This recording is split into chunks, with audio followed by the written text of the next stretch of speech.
Okay, welcome. Happy Monday, everyone. Thanks for joining us today. And thanks, as always, to Karen and Kirsten for pictures and food. Okay. So it's my pleasure to introduce Professor Jerome Dumortier, who is a professor in economics at the O'Neill School in Indianapolis. And we're delighted to have him present today on his work evaluating the production and trade impacts of closing crop yield gaps under climate change. His work assesses sort of long and short-term effects of climate change, policy and macroeconomics on agriculture, energy, transportation, and the environment. So totally irrelevant to everything that's happening right now. In any case, we're delighted to have you. Thank you very much for joining us. If I can preempt, Professor Dumortier suggested that questions are welcome throughout the presentation in true economist format. So I will be happy to sort of sit on the sidelines, and after the fact, I'll help handle the queue. But for the moment, feel free to jump in during the talk, but welcome. Thank you for joining us. Okay, thank you very much. So thank you very much for having me. So the project that I'm going to present today is together with two authors from the University of Republic, Iowa State, and Potsdam Institute for Climate Impact Research, and Columbia University.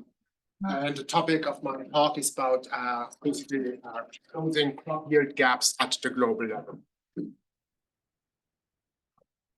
So to give you a little bit of an overview, what I'm going to be covering in this presentation, to kind of give you a snapshot here, that we are looking at two long-term issues associated with global agricultural production. We have climate change, and we have also something that are called crop yield gaps.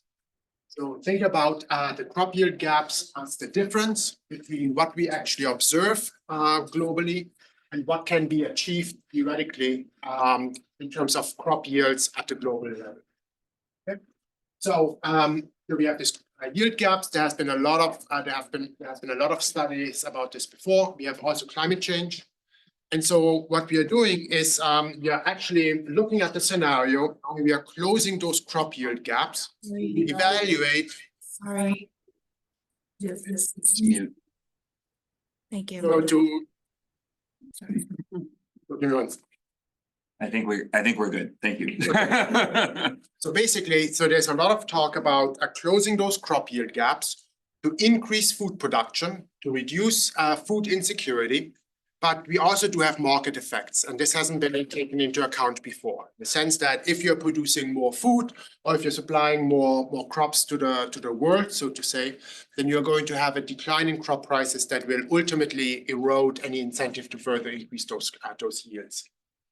So what we are going to do is we are having a dynamic global vegetation model. Those are from the collaborators at Potsdam Institute of Climate Impact Research, as well as Columbia University, where we are basically simulating those crop yield gaps and also the absence of crop yield gaps. Okay, and how we are going to do this, I will be outlining in the presentation.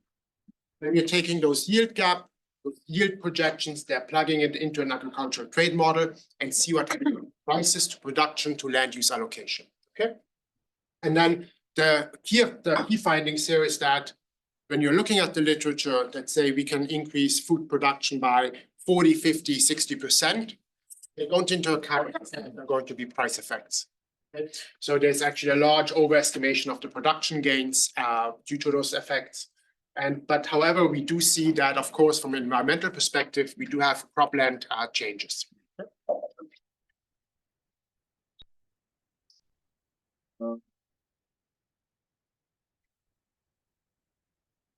Too easy, right?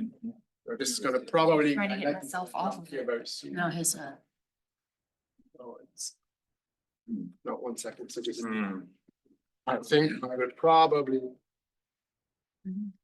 uh-oh. 1 second. There we go. Okay, so here just see if I'm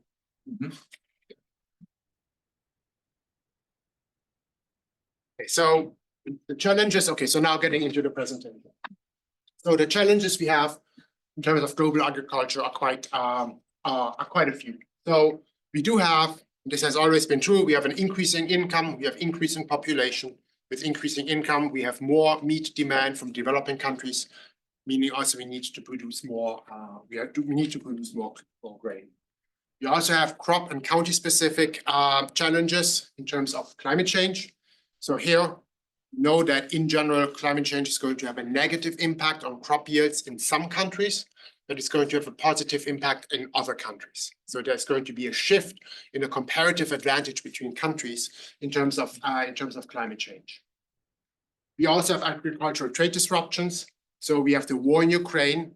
We have trade conflicts. Think back a couple of years ago from the US-China trade war that kind of disrupted the soybean markets and shifted basically the imports from China away from the United States more towards Brazil. We do have energy and environmental issues. So it's about water quality, quantity. We're thinking about carbon sequestration, biodiversity, etc. Same time, you also have the demand for bioenergy in the US, but also at the global level. You can think about sustainable aviation fuels that are also going to potentially changing the landscape in the United States. What we have to keep in mind is that there's a global integration of agricultural market. So you cannot simply say, we are going to increase food production in country X and then expect that there's not going to be a large market effect if that is, for example, a large producer. So I have done a lot of work on yields and how important those yield effects are. So even if you have small effects in terms of yields, they have usually large effects in terms of production. Okay, and we have done work on biofuel policy or life cycle assessment of biofuels dating back to 2011, where you can show that even if you're looking at very small changes in the yield and the crop yields at the global scale, that you have very different results in terms of life cycle assessments. So what I've done here in this graph is to basically looked at data from the FAO, where I indexed yield and area in various regions to 1 in 1965. And then the question is, how did the area and also how did the yield evolve over the time period from 1965 to, I think, 2020? And so you can see that, for example, for when you're looking at mice, okay, or also when you're looking at rice in South America, that most of the production increases are actually due to yield increases, okay? Very little in terms of area increases. That is different from, for example, rice in Africa, where the production increase has been because of area increases. What isn't on the slide are actually soybeans in Africa and South America, because I think soybeans in South America would have put the area index to 18. So there has been a large expansion of soybean area in South America, and I think even more in Africa. So those two regions for soybeans are omitted from those graphs. Okay, but you can see that yield is actually a very important factor. So here you can think about also Europe. You look at soybeans, right, where it was first a yield increase and then it was an area increase later on. Now, when you're looking at the concept of crop yield gaps, okay, and so note, I would like to confess that this paper, or the idea of this paper, has been in the works since 2018. Okay, so the problem is there was a very important part about those yield gaps was missing for a very long time, and we finally got this with this global vegetation model. So basically, what crop yield gaps are is you have the yield that you are actually getting out of a plot of land, and then the question is, well, is that the most yield that you can get out? So usually what the example is, if you have, say, let's take maize production in the United States, let's take maize production in a developing country, then you are going to have, and supposed to have the same climate, okay, everything is as is equal, then theoretically they should get the same yield. Okay? If they don't get the same yield, then we are talking about the yield gap. Okay? In the sense that theoretically in the country that isn't as much, doesn't produce as much, theoretically the yield should be higher. Okay? And there's always the difference between, well, what is the potential yield, so the theoretical yield, and what is the achievable yield? What you can use, how much precision agriculture can you really do in order to get this yield? Okay. There's a large literature on yield gaps out there at the global level, and basically what it comes down to is radiation, temperature, CO2 concentration, also genetic traits. The argument is that usually it is not determined by water and nutrients, because you can always dump more nitrogen, more nutrients onto the field in order to get the yields up. And we know that this is going to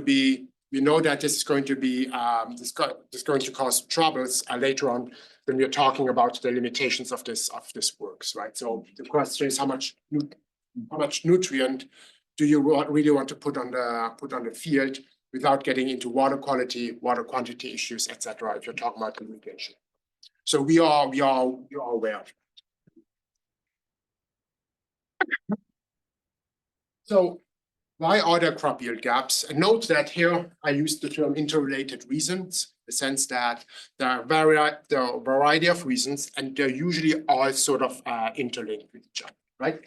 So you have biophysical factors. I mentioned that before. If there is not enough, for example, if there's not enough fertilizer, that fertilizer may be too expensive, it may not be available, etc. You may have water stress because of absent or inefficient irrigation. You may have pest or disease control issues or management issues.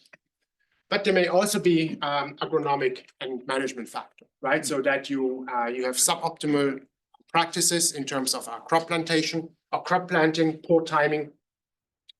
You may have limited education and training on optimal agricultural practices.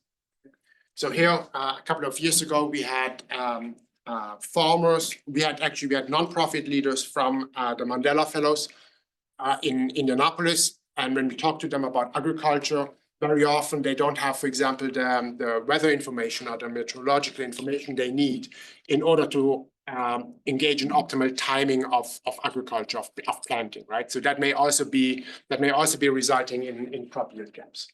And of course, there may be also in economic and in institutional factors, right? So you don't have access to pesticides, it's more expensive, you don't have access to capital, to credit, you name it. Okay? And of course, all those factors are interrelated.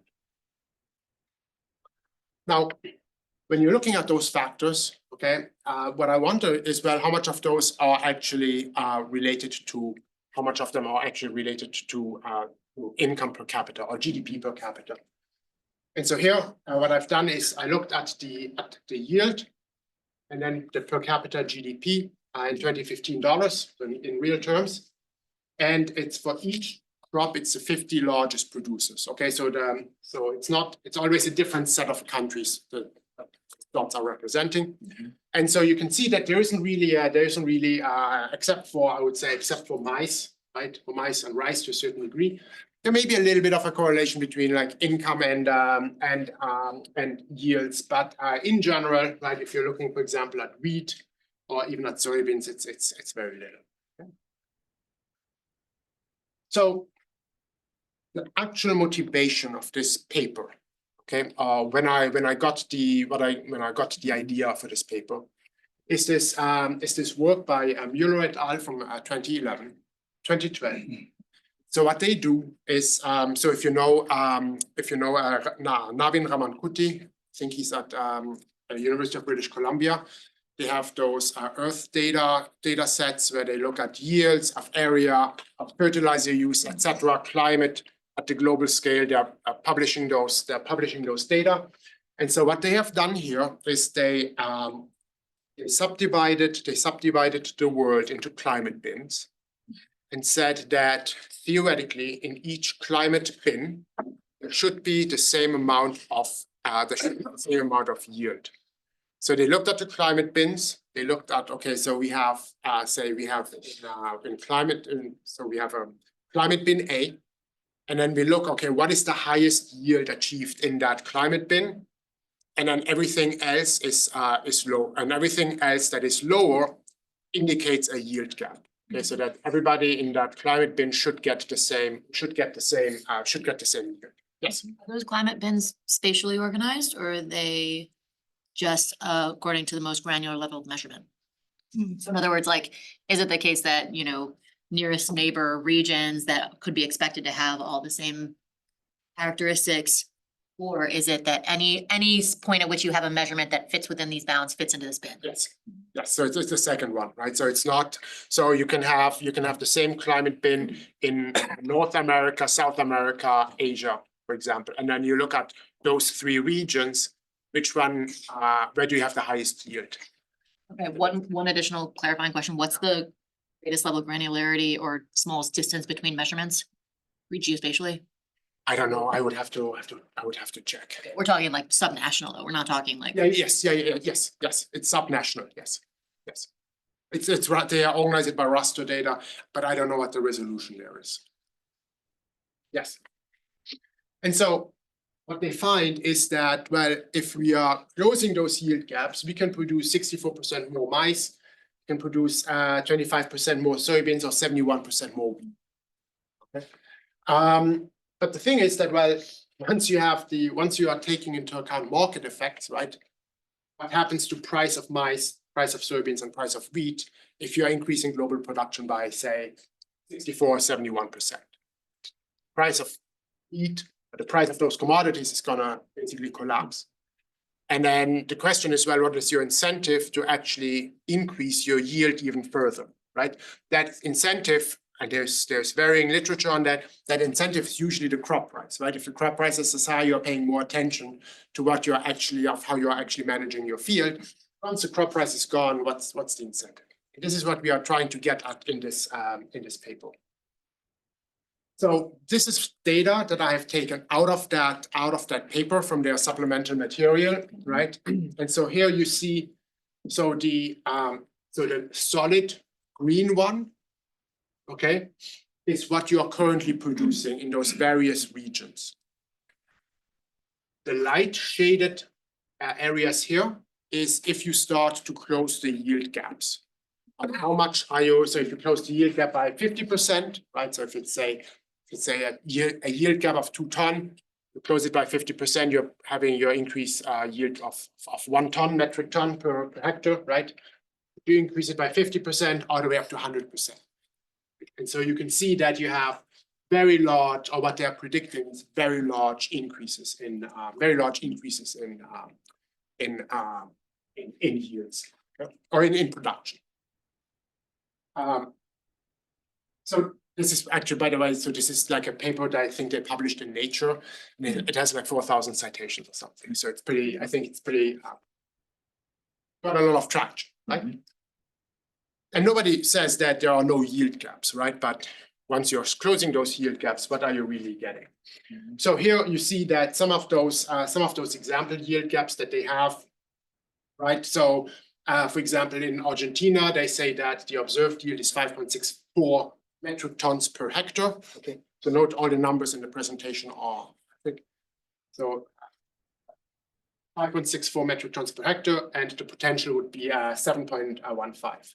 You see that, for example, and this probably does not come as a surprise, that there's almost no yield gap in the mice for the US in terms of mice, right? Which kind of makes sense if you're thinking about the productivity. Now, there are various measures out there about how big are those yield gaps, okay? And are they, some of them like taken out of a hat, probably, right? But I mean, it's still, we probably know that there are yield gaps out there. Right? And the question is, how big are they? And we know that they are important, that yield is very important if you're thinking about climate change, etc. So there are a variety of other measures. So here, this paper by Adrira et al. basically what they're looking at different field experiments globally of what are they getting in terms of, say, you have a wheat field in region X. What is the yield under perfect conditions, right? Because they think about that those experimental stations have very good optimal management practices, right? And so they even think that the yield potential is even higher than we have previously estimated. Now, of course, there are trade-offs in terms of closing that crop yield gap, right? So usually you have the large gaps are in countries that already have an issue of food insecurity, right? You can think about this in terms of development, in terms of income, in terms of technology. We do have the ability or potential possibility of what is called land sparing, right? So that even if you're not interested in increasing food production, but if you can have food production on a smaller footprint, that would help in terms of biodiversity, in terms of carbon emissions from not clearing down grassland, forests, etc. But then, of course, you also have the issue that you may increase actually fertilizer and irrigation. That then has, well, water quality and quantity issues associated with it, right? And the fundamental problem is that we haven't talked about yet are those price and trade effects. So when you're looking at those are the yield gaps. Now those yield gaps are also becoming more important if you're thinking about climate change. So in terms of when you're looking at like 10, 20, 50 years ahead, right? Then you're going to have effects of climate change that are going to manifest themselves. Usually, there's a negative effect on yields. Okay, but as I mentioned before, some countries are actually going to benefit. So I'm not going to get into the details here. I mean, if you're typing into crop yields, climate change into Google Scholar, you're going to get a vast number of research papers. Okay. The interesting part here is, just on a side note, the majority of papers actually finds that climate change isn't the problem, but trade conflicts are. So if you're restricting trade, that is actually what is causing food insecurity and not climate change. Because climate change, there are going to be winners and losers, and there are certain countries that could compensate the losers, if you will. So food insecurity would actually be caused by trade disruptions and not necessarily by climate. There are three topics that I would like to talk about. There's something called representative concentration pathways. Think about this as basically how bad is it going to be in terms of climate change? How much emissions are there? How many emissions are there? And then we are basically they are representing a radiative forcing. Okay, so there's going to be like 2.6, I think 6.0, 8.5. Think about the higher the number, the worse in terms of emissions, the more climate change we have.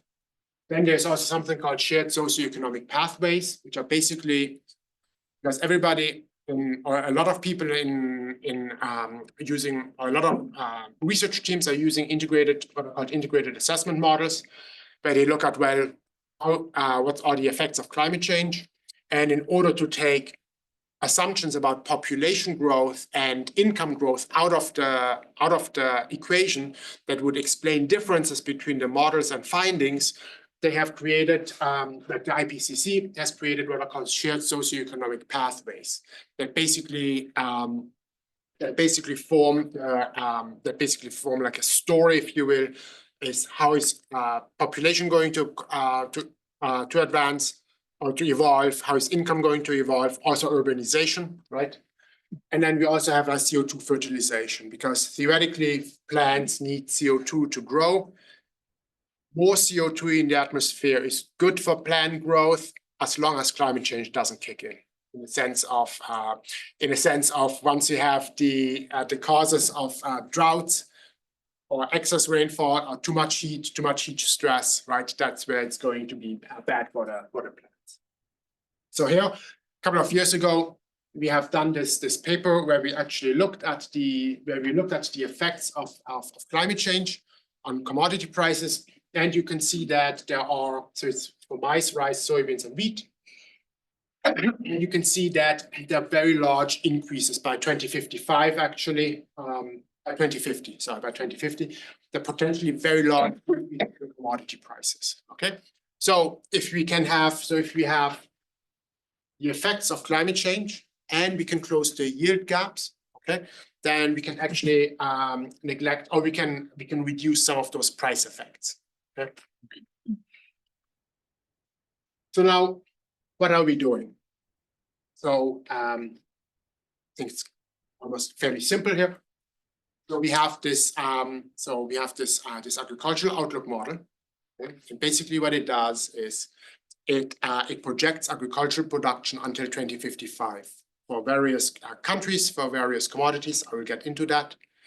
And we can basically implement policy changes, or we can implement higher yield growth, higher population growth, and then see of what happens in terms of agricultural production. So it's a trade model. Then this is why what took us so long in terms of getting this off the ground is we also need yield projections. So in the sense that the slide I've shown you before about those potential increases in the agricultural production, those are based on historical yields.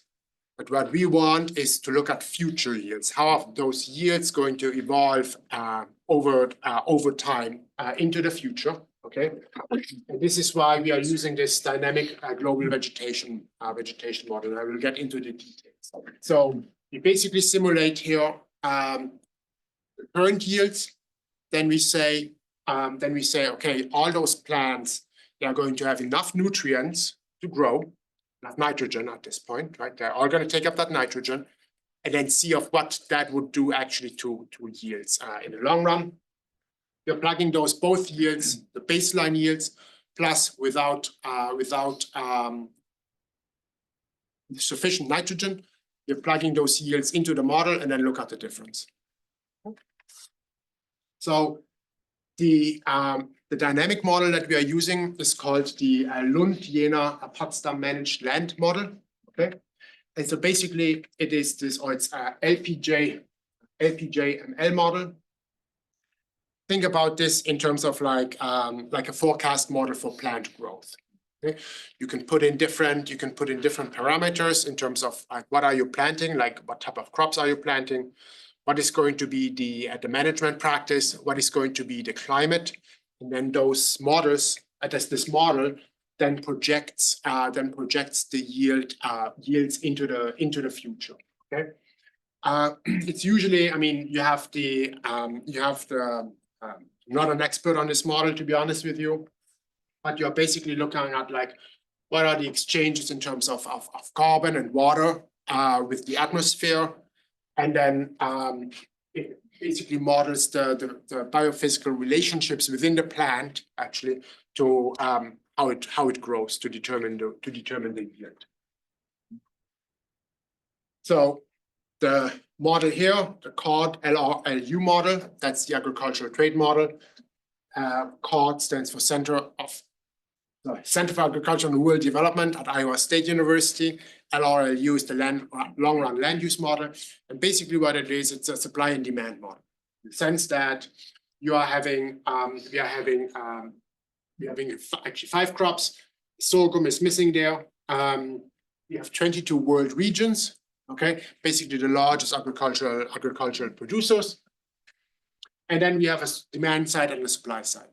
The demand side, we have the demand for food, for feed, for biofuels, for exports, and on that is dependent on, like, for example, GDP or income, also income squared, various price elasticities, and then we have a supply function or a supply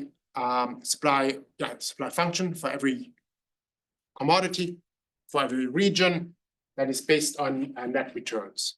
Okay, net returns, of course, are based on area, on yield, and commodity prices.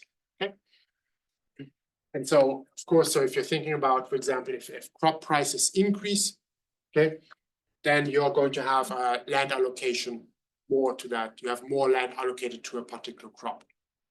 Of course, this model, land is also limited, right? So if you are actually increasing if the price of one commodity is increasing, you're allocating more area to that crop. That also means you have less land available for other commodities. So that's why you see, for example, commodity prices moving in not in sync, but they're moving. They're interrelated commodity prices. So a quick word on what are those shared socioeconomic pathways. Okay, so think about them. I have to admit, they're actually very interesting. Once you're getting into them, so they're basically they are storylines. Okay, of how's the world going to develop over the next until like 2100. Okay, so again, they're to model to compare studies from one another, right? And so here we are using two storylines. One is called SSP1 sustainability, and the other one is called SSP5 fossil fuel development. So think about sustainability or SSP1 as like the nice one, in the sense that we have high domestic, we have high gross domestic products, and we have high income growth, we have low population growth, okay, and usually there are also qualitative. So those two are quantitative storylines associated with this SSP, but there are also qualitative storylines associated with that SSP. In the sense that you have international collaboration in terms of trade, in terms of mitigation technology, etc. Right? And then you have SSP5, where you actually have, it's very similar to SSP1. You also have high economic growth, okay? But you are actually having much more fossil fuel emissions. In the sense that economic growth is actually based on a fossil fuel based economy. And I will get back to how this factors into the model. You also have one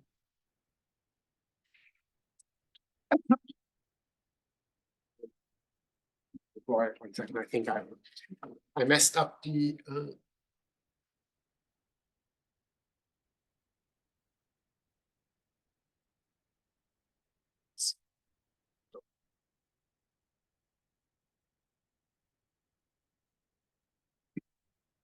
So we have also, I mentioned this before, we have also those representative concentration pathways, so carbon emissions or the CO2 concentration in the atmosphere. Okay. So we have RCP 2.6, which are few emissions. So usually the SSP1, which is a sustainable development SSP, kind of the storyline is consistent with a low RCP, in the sense that you have mitigation going on, and hence you have low carbon emissions. So the Jägermeier et al. They are looking at those crop yield projections by combining SSP1, sustainability development, with low carbon emissions. Okay, so we call it SSP1 to 6. Okay, then it's different from the SSP5, which also has high income growth, for example, low population growth, but it's more fossil fuel. So what that means is that SSP5 is more consistent with a higher CO2 concentration in the atmosphere. Okay, so those are the two SSP RCP combinations that we are going to use. Note. So usually when you have the CO2 concentrations in the atmosphere, then you also want to know, well, how does this actually translate into climate and weather? And what you're going to use for that are what are called global circulation models, or GCM. Sometimes it's translated also with global climate models. Basically what it does is it is looking at how does precipitation change, how does temperature change over time? Okay, you can think about this as like a weather forecast model on steroids. And there are various models out there. So here we are going to use those three global circulation models. Most of the scenarios that I'm presenting, we are taking also the average of those three, because that's kind of usually common practice in climate change literature, that you're not dependent on one GCM, but that you're actually taking the average of a couple, which is called the ensemble.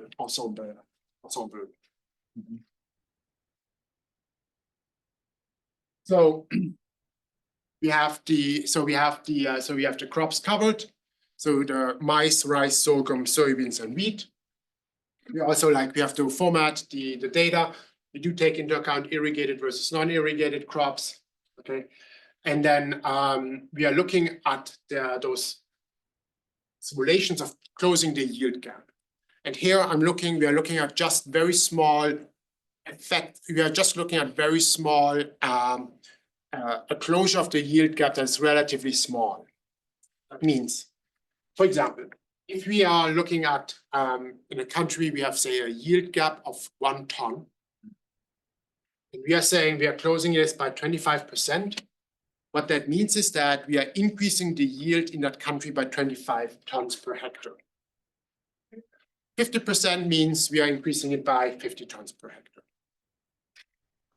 So this is how for example, the 2014 yield gap map for maize would look like from the LPJML. So you see that there are relatively low gaps here in the United States, but that you have larger gaps in sub-Saharan Africa, here in the middle, in Latin America, and also to a certain degree up here in Ukraine and Western Russia. So here, I have looked at the 2055 yield gaps. So what we're doing, so I've taken soybeans out because soybeans is not very reactive to nitrogen fertilization, because this is how we are getting the yield gaps here in this model. So soybeans are taken, they're in the model, but they're taken out. And so what you see on the vertical axis, the horizontal axis, is the area dedicated to the various crops in 2055 under the baseline assumption.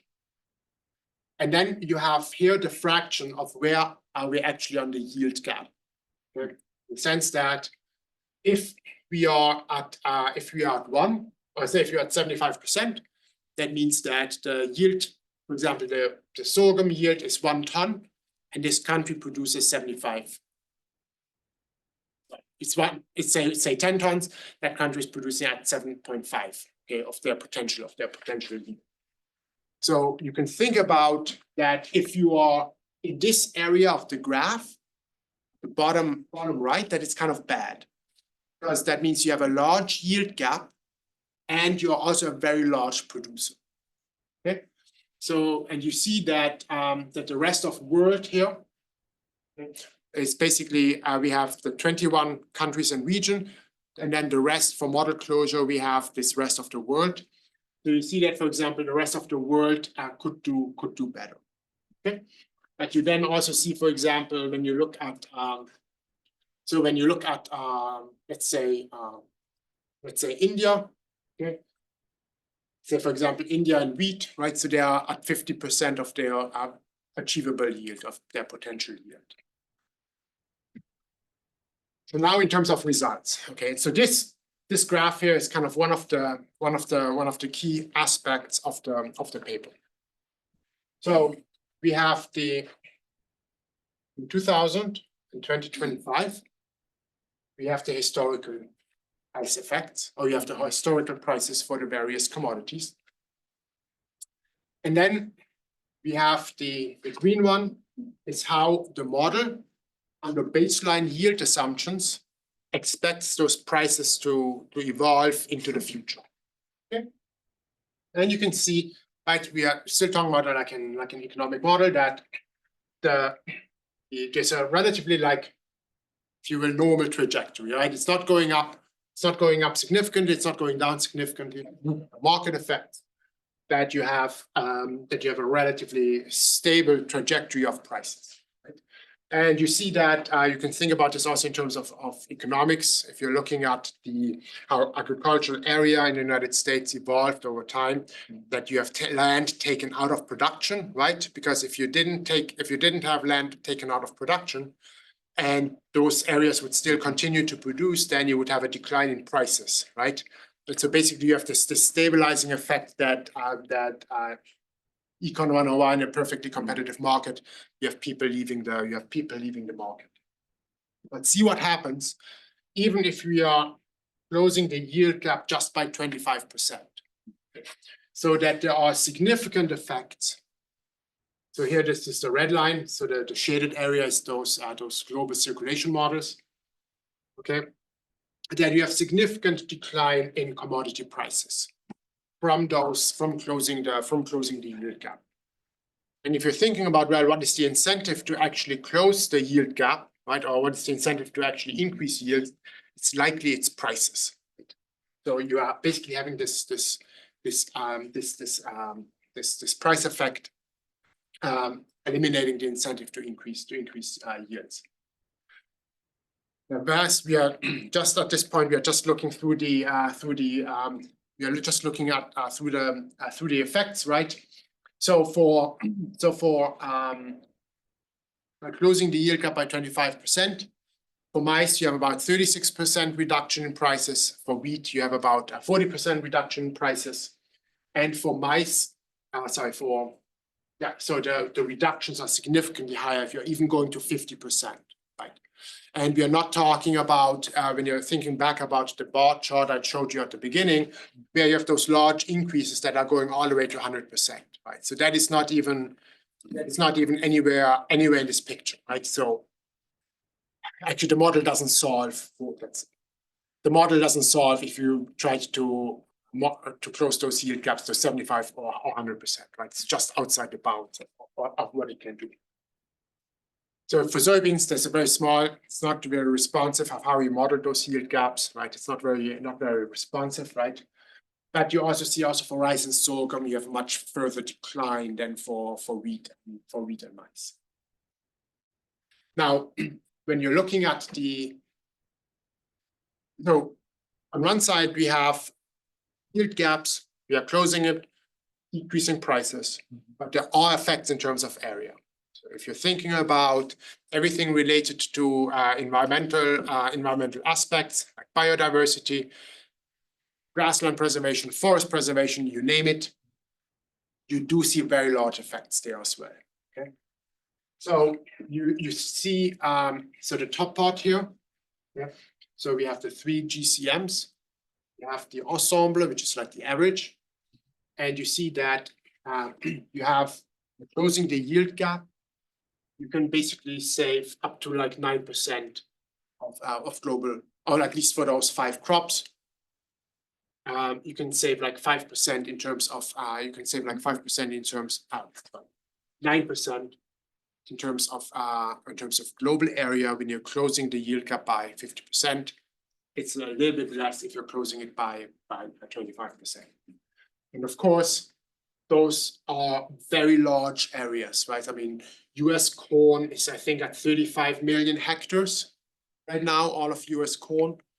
So here you have, you would save basically globally twice the amount of US corn if you close those yield gaps, even by 50%. You can also look at more country-specific effects, right? So you can think about, if you're thinking about land being reduced in, let's say in Ukraine, right? Let's say 5%. And then you're looking at the area in Brazil where it's going to be in much more sensitive, environmentally sensitive land, native vegetation in Brazil, right? So then those are actually can be fairly important reductions, right? You could link that, we are not doing this in this paper yet, you could link that at like carbon emission coefficients in various parts of where are those crops grown, what is like the native vegetation that could be there, etc. We are not looking into this, but there are differences in terms of environmental effects. If you also production, right? So you see that. So note that with the climate change, we actually see very small effects here, right? And we are not sure. I think the effects of like 30 years into the future may not be that large in this model. So we haven't seen. I mean, we haven't really seen large effects. Okay, and we are also assuming like basically a free flow of trade here. But what you can see is that this production increase, right? So if you're taking the market effects into account, right, that those production increases are much smaller than what we would actually see in the previous studies, right? And to think that you can close the yield gaps like in the paper before by 75% or 100% is just, we think that's not possible, right? So we see that we have here those are the effects in terms of like the overestimation. So for example, for sorghum under the SSP1 or CP 2.6, see that we would estimate closing the yield gap by 50%. We see that the overestimation would be by 19.4%. Yeah. Now, we haven't looked at, well, we have looked at the trade effects. So I mentioned before, there are countries. So what we are implementing here is an increase in yield, okay, but that is different for each country. So you can think about, for example, the US. It's not going to be affected that much by an increase, or it's not going to be affected that much in this model in terms of yield increase, because they're already close, relatively close at the frontier, at their yield frontier. And it's different for countries that are far away. So they're going to see a very large increase. So what that means is that countries, so here we are looking at mice and wheat for large exporters, current exporters. And you can see that there's a significant decline in their exports, right? Because other countries are suddenly don't need that much mice anymore because they're producing it themselves. We also look at some changes actually in the trade position. So what that means is that countries who have been an importer before are now an exporter and vice versa, right? That they're not relying on imports anymore, or that they need more and more imports, right? So we observe that as well.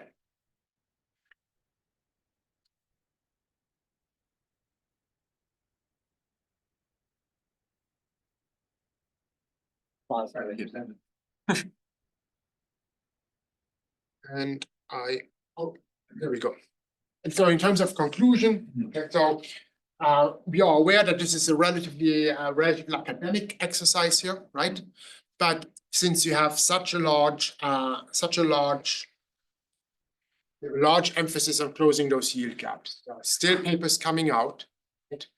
And those papers, in my opinion, are quite rosy in terms of like, of course, it is nice to increase food production to reduce food insecurity, etc. But there are market effects associated. The market effects associated with that. And so it doesn't mean that we shouldn't be attempting to close the yield gap, right? Because there are other benefits associated with that. If you're thinking about higher food production, higher food security, we have less greenhouse gas emissions, etc. But then, of course, if you're actually intensifying agricultural production, then there may be also more adverse effects in terms of environmental degradation that are not necessarily associated with greenhouse gas emissions. So in terms of policy implications, right? So there may be there's some room for basically technical assistance, right? To identify what causes those yield gaps and how can we actually solve them if we are interested in increasing food production. And that's it for my presentation. Thank you very much for listening. Thank you very much. I'm gonna hold the queue with the first question meant to go to a grad student. Completely out of my research by all parts. If I use some terminology wrong, but I was thinking in your models, does it take into account, if at all, any demand or supply shocks? Cause like I see that you sort of like followed the historical price of whatever crop it is. But like when we're thinking about like trade wars or like national subsidies, like can you take into that account at all? And if there is a shock, like we're seeing with Trump now and all that he's saying that he's going to do, how would that affect your models? Okay, so there are, you can impose, so short answer, you can impose those effects in the models. It's a little bit tricky sometimes because how the trade model is working is that we have a single export market. So what that means is we are not modeling bilateral trade, say between the US and China, but we are just saying the US exports, dumps it on the world market, and then other countries are importing it. So in order to model a trade war, we basically have to, and we have done this, but it's not really what the model is built for. What you do is you're basically separating out the exports. So you're thinking about, okay, so the US exports into the world market, but then we say, okay, so the US, for example, exports into the world market and it exports into China. So the world market is, say, everything but China.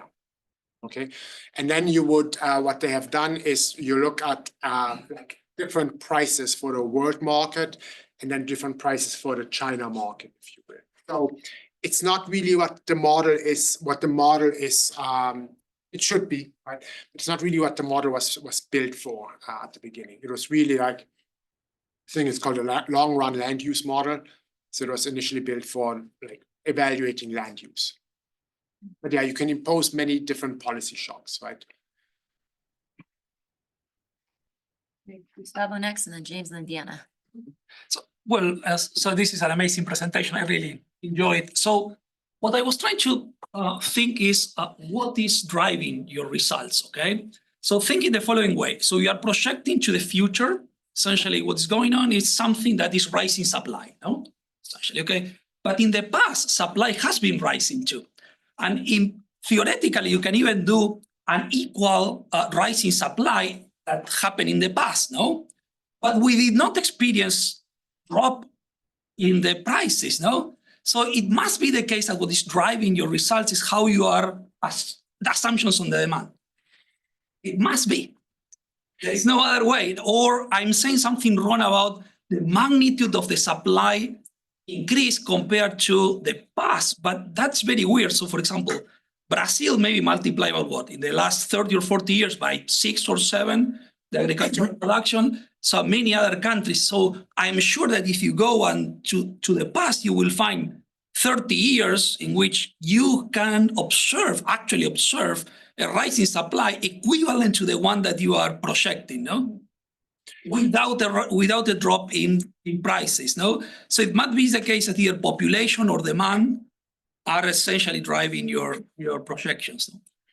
So that's a very interesting point here. I think how the models, this trade model is set up is that you had over the past, you do have a lot of drivers. So if you're thinking about Brazil, you did have a large increase in biofuel demand, for example, within, like, for example, if you think for sugarcane, right? You also have at the same time period, you had this increase in demand, for, say, for example, from China, from India, etc. So I have to admit, so how the model is like integrated, right? It's looking at, okay, what happened at the supply side, we know that. And then we can also look at, it's calibrated such that it basically matches the demand side, right? What we are doing now here in the future is not that we are saying that the demand, so that the yield is increasing like what we have seen in the past. But what we are doing here is actually a very strong increase in yield, in the sense that it's a very large shock in terms of yield that is driving our results here. So everything we have here It's based on the yield, the shock in yields that are suddenly taken from say, I don't know, 8 tons per hectare to say 12 tons per hectare. So you have basically like a 50% per hectare. But you do it in time zero or you distribute it over time, that thing. So it's distributed over time. So here the results I've shown you are so how we model this. So the results are in 2055, and we assume that the yield, the closing of the gap, so to say, is starting in 2025 and then is finished. So the 25%, for example, yield gap closure is finished in 2055. Okay. So that might be the reason. It's because this is essentially a fight between the speed at which supplies grows and the speed at which demand grows. And then essentially that might be the case that this is giving you such drop in prices because the speed at which you are increasing supply is really dramatic. Nothing compared to what have historically been observed. But I think the exercise would be awesome to see in the paper. It's like, okay, so what I am doing, projecting for the next 30 years is twice what happened in the last 30 years, for example. That will give me an idea of how big is the shock in supply, no? So I think one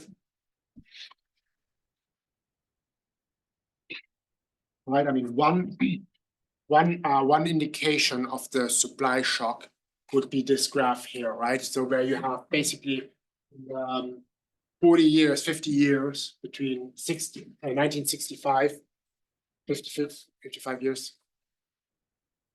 No, whatever, forget the math.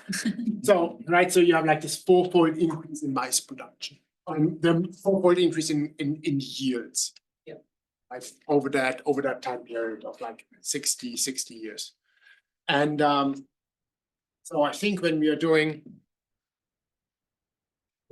looking at But that would be bigger, probably, than your shock, essentially.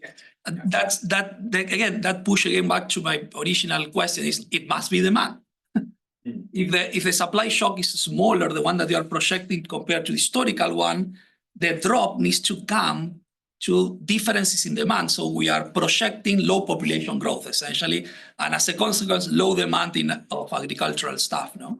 So I think it's not necessarily. I think Going on. I think it's not necessarily that it's driven by the demand, right? But it's that the demand isn't, right, to a certain degree, the demand, as you said before, isn't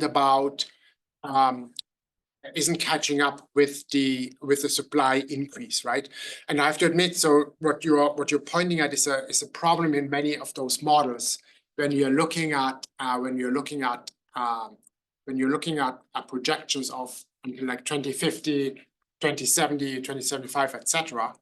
Because when you are, this is calibration issue, right? Because your model, either if you're not paying attention, your model either explodes, goes all the way up, or it goes all the way down, right? So you have to make sure that it's within bounds, right? So that's the reason why, for example, this model wouldn't be possible with 75% or 100%. It would just collapse. It wouldn't be. The demand essentially will collapse because the supply, it's no problem. You can always estimate. Correct. Perfectly. Actually, prices collapse, right? So Supply will be above demand. So essentially, so I think when you first ran it, the equilibrium will be zero. The equilibrium, the clearing price will be a zero price. that's what we had at the beginning. First, Thanks. Sorry for more questions. James and Deanna. Thanks very much for coming down to present today. I really enjoyed this. And my first question, and then Yana, is about wheat. And so, does your model, and please pardon my ignorance when it comes to these types of models, but does it take into account factors like wheat not performing as well with higher temperatures, where like corn and beans and sorghum and rice, I don't know about rice, but sorghum and corn or maize would be more adaptable to higher temperatures and still perform at a, like, obviously you increase nitrogen and you get, increase in that, but wheat on the other hand desires like 70 to 75 degrees Fahrenheit. So it's kind of, the question is very interesting because it kind of contradicts with the one paper that was, that this is based on Jägermeier, where they look at, when they're looking at the LPGMA model, is that they looked at the global level with climate change past 2055, and the problem commodity was actually mice, where they saw a significant decrease, and you didn't have a significant decrease for wheat and sorghum. You didn't. So they are apparently I think on a global scale, apparently wheat and sorghum were actually the effects there were much more like around zero, if you will. Is it because they just keep increasing keep going north or keep going south? And because I know There's we that grow less possibility. wheat here, we grow less wheat in Kentucky than we used to because temperatures have increased and it's not as desirable. So you keep working your way up into Canada, Russia, et cetera. I assume that is the possibility that you actually have a shift in the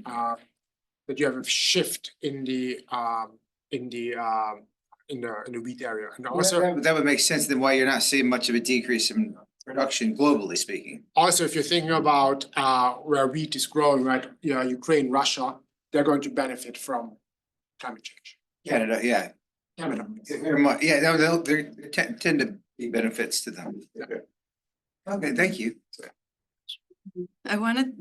Part of my question follows up on something that you mentioned, and that is very hard to isolate temperature and precipitation in climate change. What we observe is that climate change comes with soil depletion, deforestation, biodiversity loss, the rise in pests that we never saw before here in Indiana. So for example, the maize yield in Indiana is decreasing at rates that people are really worried about, and it has to do not with the amount of precipitation, but with the cycles of precipitation and the temperatures, not average, but the ones that you get overnight. So that kind of thing. So that's one part of my question.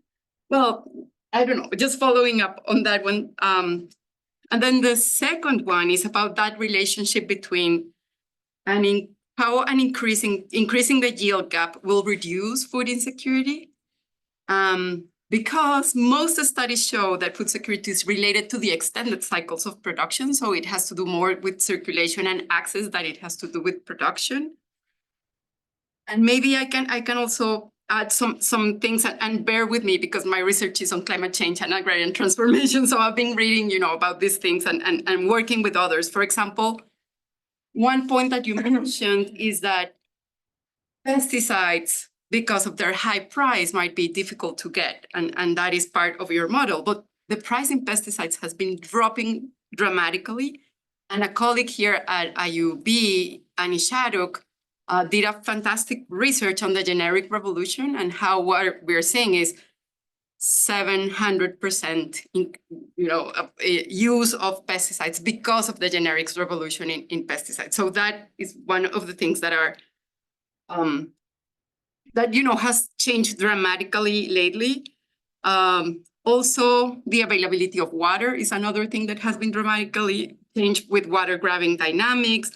Also, the distribution between our areas dedicated to monocrops in the global south. A recent article in Nature that I can pull up if you're interested in speaks about the subsidy, the huge subsidy in land that the global south does to the global north. And then a big question about population trends and demographics. I think part of some of the research that we're doing with Anne Hendrickson, Rajani Bhatia shows that this is rarely the case, that we have to, question the idea that we have population increases and that we will have that. They analyze carefully the data behind it, but also how trends don't seem to support that. Specifically for the case of Latin America, for decades, countries have been below zero population growth. And one point, and I'll leave it there, are real wages. You have, an assumed increase in population with increased income, but what we're seeing in linear studies is the dramatic fall of real wages across, the globe. So yes, I'm curious about the relationship between yield gap and food security. That relationship. Okay, so there were I know many things. a couple of topics. So I think okay, so let me be a little bit like sarcastic here. Right? So we did a paper using this model about when the war in Ukraine started and to think about food insecurity because you had difficulties or you saw a spike in the wheat production, right? So you saw a spike in the wheat price and the futures prices, right? And then my colleagues ran the model, and then they showed that while the wheat production, okay, it's actually not going to be a big of a problem. Also, there was the impact on wheat production from like the Ukraine not producing wasn't that much. And I asked him, well, what's the issue here? Why is there no increase in, like, when you're taking up basically Ukraine out of wheat production, why is there no problem in terms of in global supplies, right? And so well, they are on like the south and the north and the south are on different cycles, right? So you have 6 months when actually the south is planting wheat as opposed to the north, right? And so basically the sarcastic one, oh, then it's just like a food insecurity for 6 months, right? Because that's not what the model is. That's not how those models work, right? We are not. It's very difficult for us to model, as you said, the distribution of say even intra-country distribution of food. We know there's enough food, right? But we also know that, and this has been true for a very long time, right? It's just about you're producing enough food. It's just about the distribution of those food, of the food. But we are still thinking about even if you're looking at countries where there's a measure called self-sufficiency ratio, right? Of where you're looking at, well, how much does a country produce and how much does a country import and exports in terms of consume, right? I think closing the yield gaps would help with that ratio. But again, those are annual measures, and we are not looking at time periods where you may have like a shortfall because of like some disease outbreak or some bad weather or etc. So this is not really, I fully understand those points. It's very difficult to model with, because we are trying to model this like until like 2050 or 2055. So it's really at the annual level. In terms of countries, we are modeling 22 regions, right? The rest of the world is all basically lumped together into one country. And so I understand all those points. Coming back to the real wages, for example, note that it doesn't really matter how those evolve. I mean, to a certain degree it does, or how population evolves. But keep in mind that between those scenarios, the only thing that we change are the yields, right? So population, even if you're say decreasing, even if you're decreasing real income, or if you're decreasing population growth, that would be constant between the baseline with regular yields and the scenario where we have higher yields. Yes, I guess I'm more worried about that being an assumption of the model, I guess. But also, I had a question about why you chose maize, rice, sorghum, and soybeans and wheat. You know, those monocrops precisely are the ones that most of them goes to feed and fuel. They don't go to food. So food security. So I think the food security part is I guess the one that I'm having. Yeah, it's very about. It's actually very sad, the answer to that, right? That's what they model in the LPGML model, those commodities.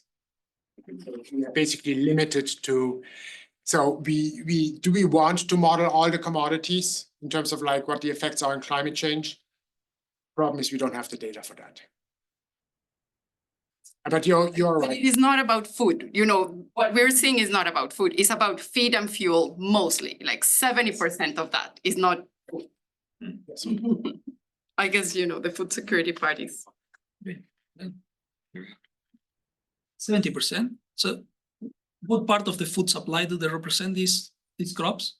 So in terms of food, so 70% goes to non-food stuff. I mean, we can argue it's the Vegetarian, then the problem is solved. the cow you Need, Animals does not translate into food. Direct. I mean, so to that point, I mean, in Germany, apparently 74% of the cropland is used to feed animals. That is called feed in the literature. And the problem is that feed does not translate into food security because you are feeding animals and people who have access to animals as food is very limited.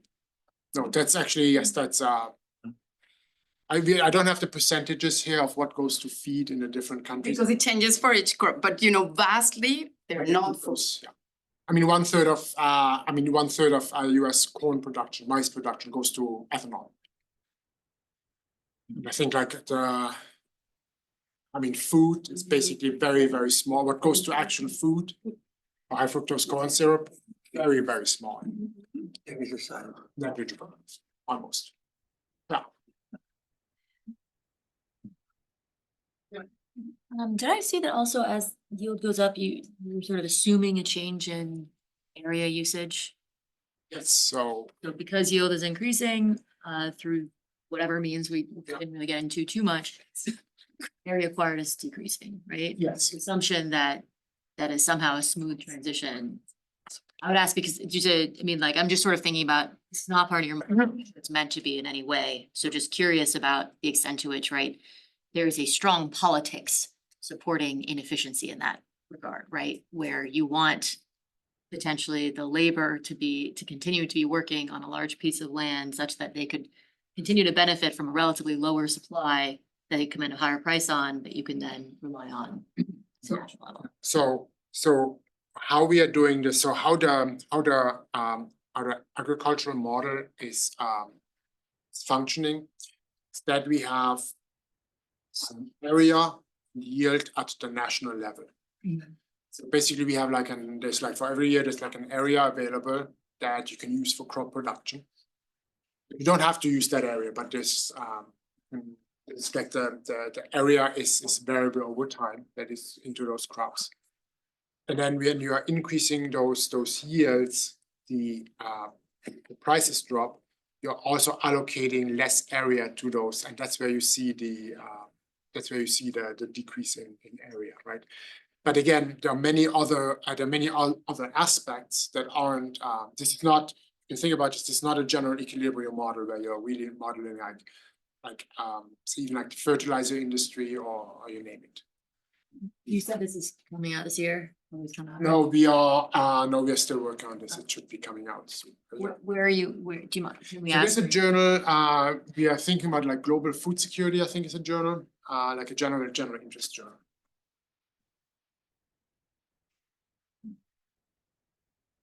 What other questions? and it- I have more too, but go ahead. No, so what's historical evidence on gaps?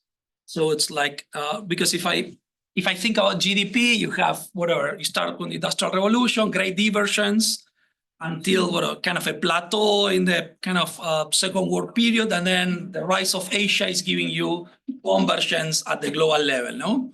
So if I do something like that with the available data, but with yields, what kind of pattern we should be observing? It's at what level the gap is rising or it's closing? No, apparently the gap is actually rising. Rising, it's still rising. It's apparently, I found one paper where they suggest that the gap is, at least it's not closing. Okay. You don't have a convergence of yield. From what I've read, it is either constant or it's actually increasing. The problem is people have tried to, they're even trying to project or determine whether yield in the US, maize yield is plateauing or not. There is no agreement on that, of whether we are going to see an increase or like a flattening out. But from what I have heard at the global level, it's not closing. There's no convergence in terms of yields. So, this question's gonna come out wrong, but I'm gonna say it anyway. What would it take for people to abandon the idea of yield gaps? I ask because one, right, like there's a lot of, I understand that the goal of the simulations of the model in general, but I'm sort of thinking about the extent to which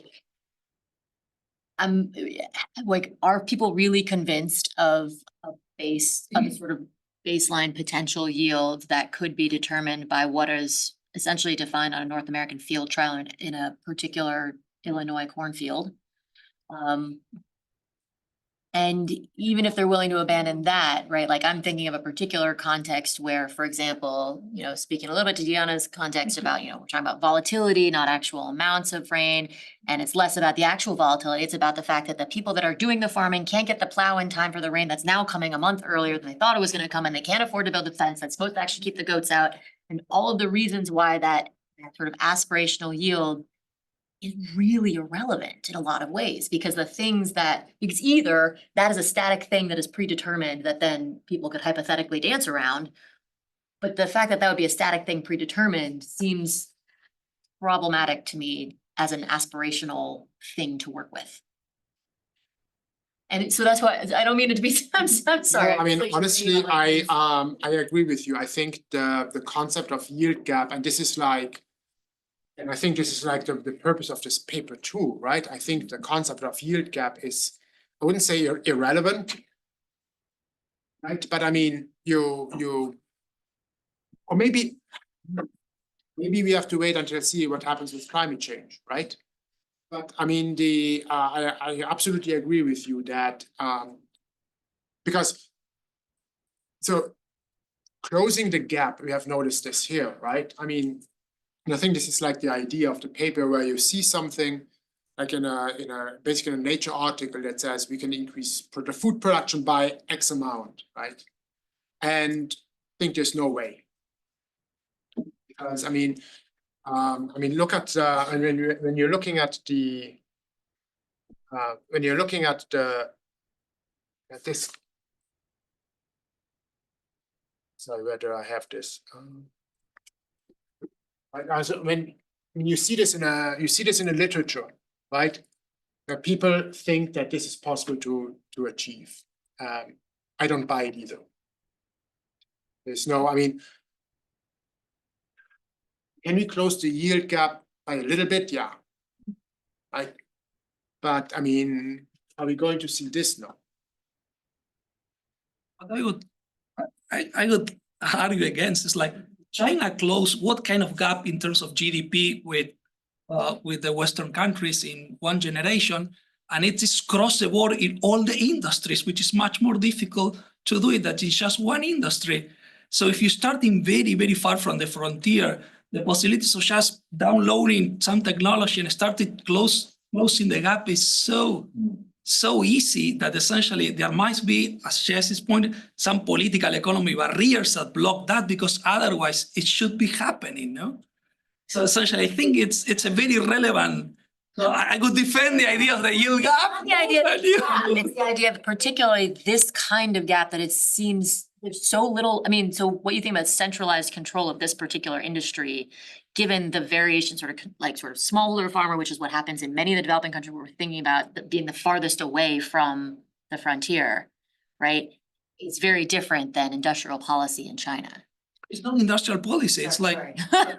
I'm not suggesting industrial policy. It's like, it's doable to do it at the large scale. Why not in just one industry, no? The question is, Respond and then, yeah. So I mean, Sorry. if you're thinking about, so what take US farmers, what are they worried about? They're worried about low crop prices, right? And what is the reason for, and should they be worried about low crop prices? Yes, because you basically have you have a demand. People eat. If it's the cow that has eaten the grain or whatever, let's skip that, right? But people eat, and there's only so much basically food you can put into humans. Right? And so so when you're looking at like basically when you're looking at the when you're talking about farmers and they really want to increase yields, right? And from an individual perspective, that's fine. But what they're doing is they're expanding supply, and what they're ending up with is a low commodity price. So here you have the exact same thing, right? So you may be able to, if demand doesn't catch up with. And it's exactly what people are discussing in trade that China did. China expanded some sectors so much that dropped the prices. There's just a lot of people in the way. It happened anyway. Yeah, I think you were, yes. We'll do as much as we can, right? And it's a super quick point that Andres Leonaraya has written about that aspect of the yield gap, Tanya Murray-Lee, and I think a lot of the critiques to it are related to what you're saying, that we cannot take it as a universal measure. No. Saying that. I mean, that was the initial idea of the paper, right? That people talk about yield gaps, and you still have literature coming out, but in reality, it's not working, right? I mean, from the economic, I mean, should you be? I mean, there's one area like, I mean, how much can they really increase? How much is it not predetermined? And so many reasons why there's like the yield, and even if you tried it, the incentive is going to go away from an economic perspective. Yeah, I just want to quickly back up on Gustavo's comment that there must be a political economic argumentation for why do we not close the yield gap. I think perhaps that's something to collaborate for the two of you. So the title of your paper could also be why we're not closing the yield gap, or rather than only looking at prices, but because it's also to do with market structure, access, information, and so on and so forth. So. Yeah, I mean, I think the economist in me would say, because it's, you don't have, if I mean, you're already, when you're looking at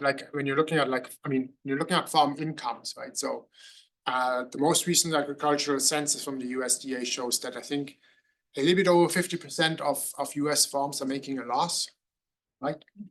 And so now you're trying to impose something that. Yeah, but I think that also has to do with the structure of markets. So large companies buying these weeds rather than individuals and so on and so forth. There's also an economic explanation, of course, but it is not a perfect mark. It is a cartel market, I would say. It's land and water grab. Yeah. I mean, you have a lot of farmers, right? So I'm not sure if that is a cut. Well, it's A very limited number of buyers. At least I'm from the Netherlands. There are 2 or 3 large companies who buy almost everything. so there's basically market power and like Yeah. oligopsony, right? So it's not a perfect market. There are a lot of suppliers, but a limited number of buyers. And then, so my question would be, does your economic argumentation still hold when it's not a perfect market? Think about this. I think yes. Well, let's discuss that later. I'm too much of a political economist to say. Nishan, did you have a go ahead a while back? No, I was like wondering about like how like because these models are what I understand is it's looking at the production at a national level between different regions. So like in countries like in 2022, India had a suspension of wheat export because of heat waves and and it was in continuation since like the COVID food shortages as well. So there'll be different events every now and then, apart from climate change and internal, how these internal national policies and preferences, like, because there's some amount will be consumed within the country as well. So the country might be producing as much as it can within geographical limitations and political challenges, but it may never be able to reach that kind of the theoretical production. Yeah. So here in this model, right? So we are fully aware of all those political reasons that are going on in each country, but quite frankly, we just don't have the manpower actually to keep track of every single regulation or every single major policy. So this model has been originally like the land use model or the trade model has been originally developed in like 1984 inform US Congress in policy. It was very detailed at some point. It broke down with the financial crisis in 2008. And now it's basically being rebuilt, but more for like those long-term projections. So what we are doing, so how we are usually phrasing it is we are projecting a plausible pathway forward. We are not saying we are not forecasting. We are not saying this is not a model that answers the question, what is going to be the commodity, the mice price in 2050? It's a plausible pathway. It may happen. Then we can impose those various policies and see what would be the effects, right? Any final questions? One quick one about the implications of your work. I was thinking, if saying that climate change at the end is gonna be even because there are gonna be winners and losers, I wouldn't put that in writing if it was me. No, yes. No, we are trying to be careful here, right? But again, it's about if you're thinking of when you're looking at the literature is you're thinking just maybe because we are economists, right? Where you're really thinking about like efficiency. Right? I mean, it's not climate change is going to be bad for a whole bunch of people, right? But if you're thinking about, are we going to starve to death? Probably no, because there's still enough food out there. Right? And it's just a matter of distributing it. What is really threatening here, what the threat is if people don't trade with each other. Like when you have this trade disruption. That would be bigger of a. And that is that when you're looking at the literature about this, that's actually the bigger problem with climate change is if you don't have the flow of agricultural commodities anymore. That's when climate change is really having food security issues. We just finished drafting the IPBES transformative change assessment, so I have it very fresh. But we just wrote about how catastrophic this could be in terms of agriculture. But that is only a part of it. I agree with you. You're getting some more of that to the introduction. To lay out the stakes. Yeah. A round of applause. Yes. I think so.